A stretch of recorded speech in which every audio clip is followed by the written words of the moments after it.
لله الحمد لله الذي هدانا لهذا وما كنا لنهتدي لولا أن هدانا الله والصلاة والسلام على رسول الله وعلى آله وأصحابه ومن والاه أما بعد السلام عليكم ورحمة الله تعالى وبركاته. Allah Teala'ya beadad hamd-u sanolarimiz bo'lsin. Hazrat Rasul akram sallallohu alayhi va sallam payg'ambarimizga durud va tahiyyatlar, salovat va salomlarimiz bardavom bo'lsin. Ahli baytlari, azvoji mutahharat onalarimiz, sahoba ikromlarga Alloh taoloning rahmati, salomi bardavom nozil bo'lsin. Mana bu muborak Shavvol oylarida ulug' kunlar, duolar ijobat bo'ladigan onlarda ikki yoshlarimiz Janob Rasululloh sallallohu alayhi va sallam payg'ambarimizning eng buyuk sunnatlaridan biri bo'lgan aqd nikohni bog'lab, alhamdulillah mana bugungi kunda ushbu maskanda nikohning valimasiga, ziyofatiga barchalarimiz tashrif qilib, bu ziyofatlardan bahramand bo'ldik. Avvalambor Alloh subhanahu va taolo ikki yoshlarni nikohlarini muborakli qilsin. Allah baxtli, saodatli hayot berib, kelgusida soliha farzandlar tarbiya qilishlik baxtiga Alloh taolo o'zi muyassar qilsin. Ota-onalarini xizmatlarini qilib, bir-birlarini haqlarini ado etib, o'zaro rozi rizolikda hayot kechirib, ularni ham duoyi xayrlarini olib, shu dunyoni o'zida jannatning kalitini qo'lga kirituvchi solih, saodatmand farzandlardan bo'lishlikni Alloh ularga o'zi nasib va ro'za aylagan bo'lsin. Hammalaringizni bosib kelgan qadamlaringizga Alloh taolo ajr azimlar bersin. Bu xonadon sohibalar taraflaridan ado etilayotgan bu ehsonlarni ham Alloh qabuli dargoh qilib o'tgan har birlarini otalari, onalarini ruhoniyatlariga Alloh savoblardan yetkazib, ularni ham bahramand qilsin. Rahmat va mag'firatiga Alloh g'arqo aylagan bo'lsin. Azizlar, alhamdulillah ala ne'matil islom. Islom ne'mati uchun Allohga beadad hamd va sanolar bo'lsin. Siz va bizlarni so'ramasak-da, Alloh taolo musulmon ajdodlar, musulmon ota-onalardan musulmon holatimizda dunyoga keltirib qo'ydi. Mana siz va bizlardan ham musulmon zurriyotlar, ahli kalima, ahli qiblalar dunyoga taralyapti. Alloh subhanahu va taolo mana bu iymon, islom ne'matini inshaalloh siz va bizlarga juda ham buyuk, cheksiz ne'mati o'laroq ato etib qo'ydi. Endi biz bu dunyoda Allohning roziligini, Xudoy taoloning jannatini so'raymiz. So'ramaganimiz iymon, islomni bergan zot, Rasululloh alayhisalomdek oxir zamon payg'ambariga ummat qilib qo'ygan zot so'rayotganimiz jannatni inshaalloh karim barcha ahli iymonlarga beradi. Oxirat diyorida Alloh subhanahu va taoloning amrlariga, Rasululloh sollallohu alayhi vasallam payg'ambarimizning muborak sunnatlariga nimaga buyurgan bo'lsalar amal qilib, nimadan qaytargan bo'lsalar qaytib, qo'limizdan kelganicha Haq taologa qullik qilib, ibodat qilib, hayotimizni haloli pok, haloli toyib rizqlar bilan o'tkazsak, ibodatlar bilan inshaalloh karim yuqorida orzu qilganimiz oxiratning ulug' ne'matlariga, darajotlariga Robbimiz hammalarimizni o'zi sazovor qilib qo'yadi. Ana bu ne'matlardan biri mana guvohi bo'lib turganimiz, hayotimizda mana kunda ham kunora guvohi bo'lib, bevosita ishtirokchisi bo'lib turganimiz nikoh. Bu ham albatta dinimizda shunchaki nikoh emas, shunchaki sunnat, Allohning amri ekan emas, bu buyuk ibodat ekanligini ham yoshlarimiz hammamiz ham bilishligimiz kerak. Chunki Rasululloh sollallohu alayhi vasallam payg'ambarimiz an-nikahu sunnati faman raghiba an sunnati falaysa minni dedilar. Ya'ni nikoh meni sunnatimdir. Kimki hamma tomonlama qodir bo'lib turib nikohdan yuz o'girsa, mendan emas dedilar. Ya'ni meni yo'lim bo'lgan, sunnatim bo'lgan nikoh yo'lini tutmabdi bu degan ma'noda hadis aytganlar. Yana nikohning fazli haqida, uni barakoti haqida juda ham ko'p muborak hadislar bor. Tanakahu takatharu fa inni mubahim bikumul umama yawmal qiyamah dedilar. Nikohlaninglar, ko'payishinglar, chunki men qiyomat kunida siz ummatlarimni ko'pliklaring bilan, musulmonlarning ko'pligi bilan faxr qilaman dedilar. Ya'ni Rasululloh alayhisalomni xursand qiladigan va oxiratda mahshar maydonida faxrlanishliklariga sabab bo'ladigan eng ulug' ne'matlardan biri mana shu nikoh ibodati, muborak sunnat. Hatto Payg'ambarimiz sollallohu alayhi vasallam Madina Munavvarada yoshlar, bo'ydoqlar jamoasini ko'rib ularga aytgan ekanlarki: "Ya ma'shara shabab, man istata'a minkumul ba'ata falyatazawwaj."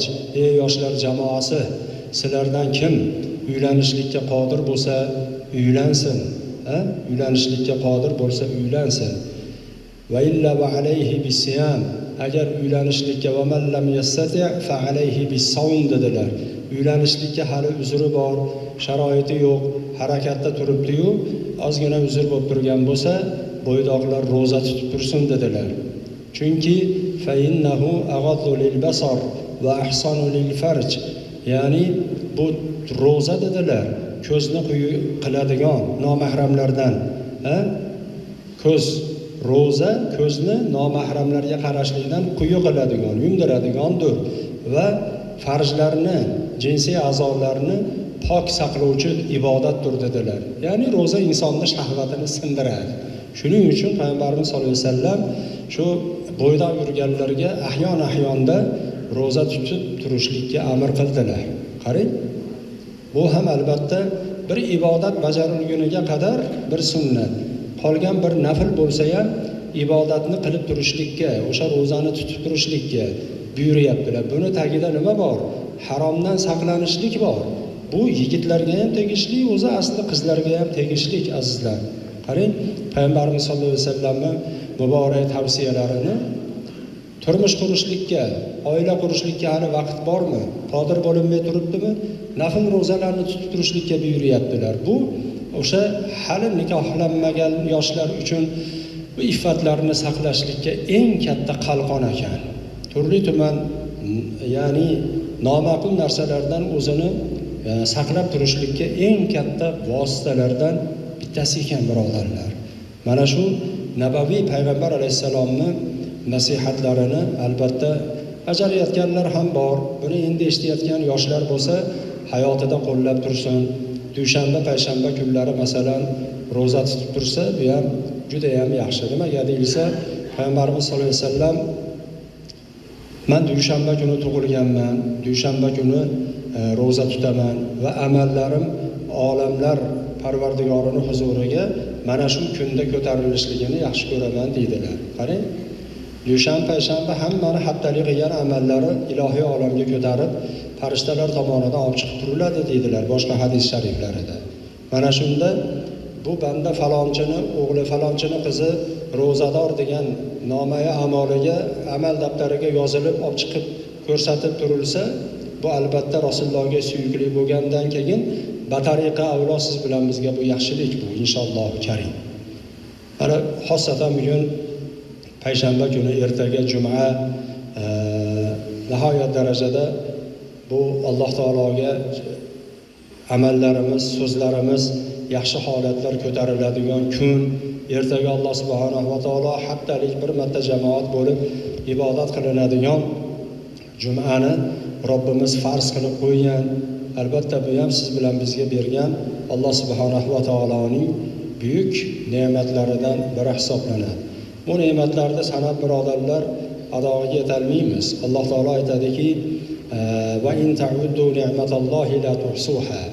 Agar Allohning ne'matlarini sanamoqchi bo'lsalaring, buni sanab sanog'iga aytib adoga yetolmaysizlar deydi. La in shakartum la azidannakum va la in kafartum inna azabi lashadid. Boshqa oyatda aytadiki, agar meni bergan ne'matlarimga shukr qilsalaring, albatta qasamki shu ne'matlarimni sizlarga ko'paytirib beraveraman deydi. Bordi-yu, nonko'rlik, noshukrlik qiladigan bo'lsalaring, meni bergan ne'matlarimga yoki shu ne'matlarni men buyurmagan o'rinlarga isrof qilib sarflaydigan bo'lsalaring, unda meni azobim shiddatlidir deyapti Alloh taolo. Ne'mat deganda, rizq deganda faqatgina oldimizdagi non choyni, meva-chevani, obi taomni tushunmaylik. Bu ham rizq, bu ham ne'mat. Ko'zni ko'rib turishligi ham ne'mat azizlar. Ko'zni ham to'g'riga ishlatyapti-da Alloh taolo mana shu oyatda. Bo'lmasam ne'mat topib qo'yganimdan keyin bu meni azobi shadidim bo'ladi, shiddatli azobim. quloqda eshitib turishligi, qo'l oyoqda yurib turishligi, yurakda o'zi urib turishligi, a'zolarni siz bilan biz esimizdan chiqib ketgan a'zolarimiz yaratilgandan beri o'zini vazifasini to'xtovsiz bajarayotganligini o'zi ham juda katta ne'mat. Koinotni ham Alloh subhanahu va taolo bu cheksiz galaktikalarni yaratib qo'ydi, Parvardigori olam. Hammasiga vazifasini belgilab qo'ydi. Quyoshni ham mana Yosin surasida aytayapti. Vash-shamsu tajri li mustaqarrin laha. Zalika taqdirul azizil alim. Quyosh deyapti, Robbisi belgilab bergan qarorgoh sari sayr qilur deyapti. Mana bu azizul alim sifatiga ega bo'lgan zot Allohning o'lchovidir, belgilab qo'yishligidir deyilyapti. Qarang, quyosh ketyapti, yaratilib Alloh yurgizib qo'ygandan beri ketyapti. Li mustaqarrin laha. Alloh o'sha borib to'xtaysan deb qo'ygan joyiga qarab harakat qilib ketyapti. Bu uni atrofida yer, Merkuriylar, Saturnlar, yana boshqa nimalar borki, yulduzlar quyoshning atrofida aylanadigan. Hammasi mana shuni atrofida aylanadi. Qarang. Valaqamara qaddarnahu manazila hatta aada kal urjunil qadim deydi. Oyga ham deyapti, manzillarni belgilab qo'ydik deyapti. Hatto urjunga o'xshab qolguncha deyapti. Arabiston xurmolarining shoxlari quriganda, rosa qurib ketganda issiqda mashinda bo'lib egri bo'lib qolar ekanda, hilol oy bor-ku, yangi chiqqan oylar, tugayotgan holatlari to'ladi, keyin mashinda bo'lib chiqadi. Mana shuni urjun deydi. Yosin surasida Alloh shuni misol qilib keltiryapti. Egilib qolgan xurmo shoxini. Shu mana shunday egik hilol shakliga kelib qolguncha oyga ham manzillarini belgilab qo'ydi. 14 kunlik bo'lganda Badr deyiladi, to'lin oy, masalan, to'ldi deyiladi oyni. Ko'ryapsizmi? Lashamsu yanbaghi laha an tudrikal qamar va lal-laylu sabiqun nahar deyapti. Quyoshga lozim emas, oydan avvalga harakat qilib o'tib ketishlik deyapti. Tunga, kechqurun, tunga lozim emas, kunduz kunidan o'tib ketib qolishlik deyapti. Hammasi bu koinot o'zini, ya'ni Alloh belgilagan harakatida harakatlanyapti.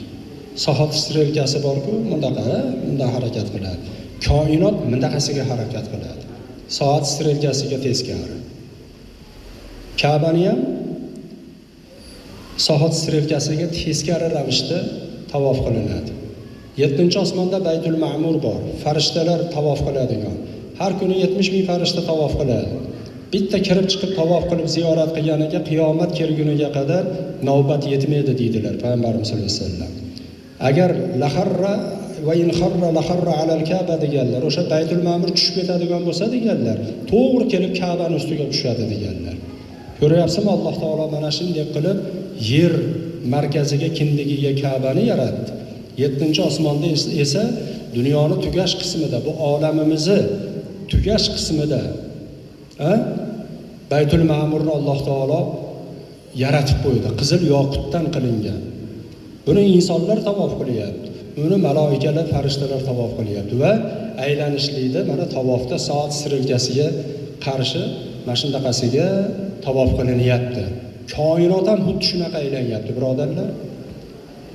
Milliardlagan yulduzlar, bu Somon yo'li galaktikasida mana 200 milliard yulduz bor deyapti. Hammasi mana shunaqangi harakat qilyapti. Ko'ryapsizmi? Va kullun fi falakin yasbahun deyapti ana shu surada. Hammasi falak bo'shlig'ida suzib yuribdi deyapti Alloh subhanahu va taolo. Demak, Allohning siz bilan bizga bergan ne'mati, rizqi juda ko'p. Ustingizga kiygan libosingiz ham ne'mat, rizq. Otangiz, onangiz ham ne'mat, rizq. Ilmingiz bo'lsa rizq berilib sizga. Mana nikohlandingiz, nikohlanyapsiz. Kuyov, kelin bir-biriga ne'mat, rizq qilib beryapti Alloh taolo. Farzandlar ham rizq, birodarlar. Kasb va hunar o'rgangan bo'lsangiz, bu ham rizq. Faqatgina rizq deganda dasturxon tepasidagi narsalarni tushunib qolmasligimiz kerak. Bu o'ta tor doira bu narsa. Har bir holatimiz rizq, azizlar. Yomg'ir yog'sa ham, qor yog'sa ham rizq. Hamma yo'q. Shuning uchun bu Allohning bergan ne'matlarini muqobilida shukr qila olmaymiz biz o'zi. Asli ado qila olmaymiz, o'rniga qo'ya olmaymiz. Lekin qo'limizdan kelganicha alloh taologa bu ne'matlar uchun shukr qilib borishlikka mana aytganimiz oyat karimada Robbimiz buyurib qo'yyapti azizlar. Alhamdulillah, Rasululloh alayhisalom payg'ambarimizni 124 ming payg'ambar Allohdan so'rashgan, meni ummat qilib yaratgin shu oxir zamon payg'ambaringga. Hammalarini Alloh o'zlarini zamonasida, o'zlarini shahar qishloq qavmlariga payg'ambar qilib tanlab oldi. Ularga shariat berdi. Hamma payg'ambarning dini bitta, islom bo'ladi azizlar. Daraxt tanasi bitta bo'ladi-yu, u shariatlari har xil bo'lgan payg'ambarlarning shariatlari. Islom keldi, avvalgi shariatlarni islom shariati mansux qildi, hukmdan qoldirdi. Qur'on keldi, avvalgi payg'ambarlarga nozil qilingan sahifalar, undagi Allohning so'zlari, buyruqlari, hukmlari, Tavrot, Injil, Zabur bor mana, Zabur Davud alayhisalomga berildi. Tavrot Musa alayhisalomga berildi. Injil Isa alayhisalomga berildi kitob shaklida. Bir varakaga vahiy qilib berilgan bu kitoblar. Musa alayhisalomga berilgan Tavrotni 70 ta hajrga yuklab yurishar ekan. Payg'ambarimiz alayhisalomga Qur'on berildi. Birdaniga emas, 23 yil mobaynida hasbal vaqoya deyiladi.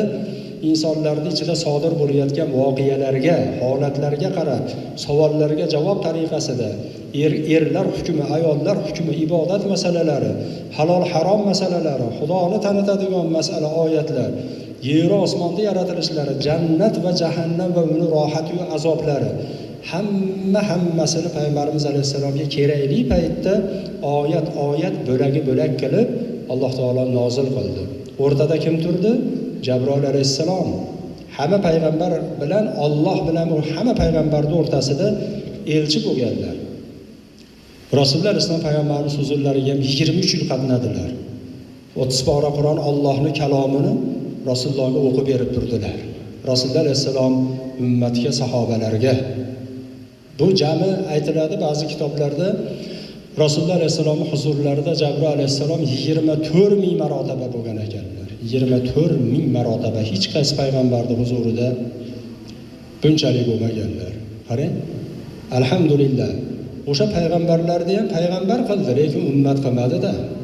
Siz bilan bizni Alloh subhanahu va taolo Muhammad Mustafa sallallohu alayhi va sallam payg'ambarimizga Alloh taolo ummat qilib yaratib qo'ydi.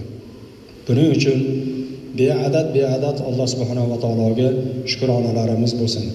Bu zot dunyoda hidoyatchimiz, oxiratda esa shafoatgo'yimiz. Shafoat nima degansa, do'zaxga kirganlarda, azoblanayotganlarni olib chiqarib qo'yadilar. Do'zaxga hukm qilayotganlarni Xudo bilan o'sha bandaning o'rtasiga tushib shafoat qilib oladilar. Jannatga kirib, ummatimdan dedilar, birortasi u do'zaxda qolsa rozi bo'lmayman dedilar. Payg'ambarimiz sollallohu alayhi vasallam ummatga shunaqangi mushfiq, mehribon zot edilar. Va Zuho surasi bor Qur'onda. Mana shuni Jabroil alayhisalom olib kelib o'qib berdilar Allohning so'zini. Shuni ichida bir oyat bor. Va la sawfa yu'tika robbuka fatarza. Ey Muhammad alayhisalom, men deyapti Alloh Rabbingiz sizga shunday ne'matlar beramanki, hali ummatingizga ham siz orqali dunyoda ham, oxiratda ham, hali bu siz da'vat qilayotgan, men yuborgan din butun dunyoga quyosh nuri tushayotgan joylariga tarqaladi. Hali siz ko'rib bilmagan ne'matlar bor. Sizni rozi, hatto o'zingiz rozi bo'lasiz dedi Alloh. Mana shu oyatda. Shunda qo'llarini ko'tarib tafsiri Jalolaynda aytilyaptiki, mana shu oyat tafsirida ya Robbi, ilahi dedilar. Ana lan arda abadan iza baqiyat wahidun min ummati fin-nar dedilar. Agar ummatimdan bir kishi do'zaxda qolib ketadigan bo'lsa, bu beradigan ne'matlaringga men hargiz rozi bo'lmayman dedilar. Qarang. Alhamdulillah, mana bu zotga ummat qilib qo'ydi Alloh taolo. Faqat da'vo quruq bo'lib qolmasdan mana shu payg'ambarimiz sollallohu alayhi vasallam olib kelgan muborak yo'lga ergashib, muborak sunnatlariga qo'limizdan kelganicha amal qilib, nimalardan saqlanishlikka buyurib qo'ygan bo'lsalar, saqlanib bu zotga salovatlarni inshaallohu karim ko'paytirib boradigan bo'lsak, bu Rasulullohga bizdan hadoya bo'ladi. Qiyomat kunida shafoatlariga eng katta vositamiz bo'ladi. Salovatning turlari ko'p. Sallallohu alayhi va rasululloh. Allohumma salli va sallim va barik alayhi. Masalan, Allohumma salli ala sayyidina Muhammad. Salovatlarda uzunlari ham bor. Yodlab olib, eng qisqasi bo'lsa ham Rasululloh alayhissalotu vassalomga salovatlarni ko'p aytib yurishlik kerak. Yurgan turganda ham aytaverishlik kerak. Bekordan to 12-1gacha mana telefonda tomosha qilib yotadi ko'pchilik odam, yoshlar ham shuda endi. Buni o'rniga necha mingta salovat aytib yoradi qarang. Necha mingta subhanalloh deydi, zikr va tasbih aytadi. Necha marta astag'firulloh deb istig'for aytadi. Necha ming marotaba la ilaha illalloh aytib tashlasa bo'ladi. Shu yotishda ham shu qo'lda uxlab qolyapti ko'pchilik, turganda ham birinchi bo'lib paypaslaydigan narsasi shu telefon bo'lib qolyapti. Ko'cha-ko'yda atta-batta bo'lib vaqtni bu olib boryapti. Juda ko'pchilikning vaqti. Buncha qulay bo'lib qoldi deydi-yu, qulayligi qulay. Ilmga ham nihoyat darajada tezkor. Mani uyimda masalan yuzlab, minglab kitoblarim bo'lgan bilan bunda bilmayman millionlab kitoblar bo'lsa kerak-da. Menga bir narsa, masala kerak bo'lsa, bir kitob kerak bo'lsa, shuni bunday arab tilida yozaman, shu Google orqali masalan kelib chiqaveradi. Tezkorlik zo'r, ilmga zo'r, bitta hunaringizga ham zo'r kerak bo'lsa, xat xabar gaplashuvga yaxshi, ko'rishib gaplashyapsiz kerak bo'lsa, lekin ham bo'ldi, bu maqsadli foydalanish kerak xolos. Bundan buyog'i siz bilan menga tegishli bo'lmagan narsalarni ham ag'dan baqib o'tib, tomosha qilib yotavergan bilan 4 soatlab ko'zni nurini ham olib tashlaydi. Nechtasini kasal qilib tashlayapti bu narsa. Bu holat hammamizda bor, hammamizda bor. Shuni ham hamma yo'qda baribir mo'min musulmon odam tartibga qo'yib olishlik kerak-da, yoshlar ayniqsa. Pala-partish hayot kechirishga o'rganmaylar. Hamma yo'q vaqtli bo'lishlik kerak. Yurish ham, turish ham, borish ham, kelish ham, uyquni vaqti ham, namozga turish ham, hamma yo'q vaqtli bo'lish kerak. Bu Alloh o'zi vaqtdan baraka ketib qolyapti, to'g'rimiz? Vaqtni to'g'ri taqsimlaganligimiz uchun bebaraka ko'rinyapti. Siz bir kecha kunduzingizni to'g'ri taqsimlab qo'yib, bir hafta shunga amal qilingda, bu vaqtni qanday barakotli qilib qo'yganligini bilasiz. Alloh taolo qanday barakali qilib qo'yganligini bilamiz. Ha endi buni ko'tarib olib, buni tomosha qilib, aqabor, baqaga qilib yuraversak, kunimiz o'tib ketganini bilmaymiz-da hammamiz ham. Mana kecha juma o'qigan edi, ertaga yana juma deb turibmiz. To'g'ri. Rasululloh alayhisalom payg'ambarimiz zamoni oxirlab qolganda, biz oxir zamonda yashayapmiz, birodarlar. Yataqorabuz zaman deganlar. Zamon qisqaradi deganlar. Birinchi ma'nosi shu, vaqt qisqaradi. Ikkinchi ma'nosini aytibdi hadisni tafsirchilari, mufassirlari, sharhlagan zotlar masofalar qisqaradi deb ma'no berishgan ekan. Oldin 4 oy, 6 oy yurishgan bo'lsa Makka ga qarab va tuyada, piyada, otda, hachirda qilib, hozir 6 soatda boryapmiz. Qarang, masofani qisqarishligimi bu? Ha, gaplashuvlar ham hammasi masofa qisqaryapti. Masofa. Hattoki 1 yil 1 oydaqa bo'lib qoladi deyaptilar. 1 yil, 1 oy, 1 oy, 1 hafta, jumadan jumagacha bo'lib qoladi deyaptilar. 1 hafta esa 1 kun bo'ladi deyaptilar. 1 kun deyaptilar. 1 soatdaqa bo'lib qoladi deyaptilar. Mana 1 kunimiz 1 soatdaqa o'tib ketyapti. 1 soat esa bitta xurmoni qurib yotgan bagi, daraxtni bagiga bitta gug'ichasizlik payti yonib o'chgandek 1 soat mana shunaqangi yo'q vaqtdaqa bo'lib qoladi deyaptilar. To'g'ri, endi zamon qisqaryapti, masofalar qisqarib ketyapti. Hozir tezyurar poyezdlarga ham qanoatlanmay dengiz okeanlarida yana kapsula qilishga harakat qilyapti. Qatar, yana boshqa rivojlangan badavlat davlatlar, qarang, u 1,5 ming tezlikda yuradimi, 2 ming tezlikda deydimi? Undan yuqori tezliklarni insoniyat ko'zlayapti. Falon joydan falon joyga, dunyoning nuqtasidan bu nuqtasigacha falon minutda borasiz deyapti. Qarang, falon soatda borasiz, qisqa vaqtda aytishyapti. Masofalar qisqaryapti. Umrlar qisqarib boryapti. Eng oz umr ko'radigan shu Rasululloh alayhisalom payg'ambarimiz ummatlari, shu musulmonlar o'zi.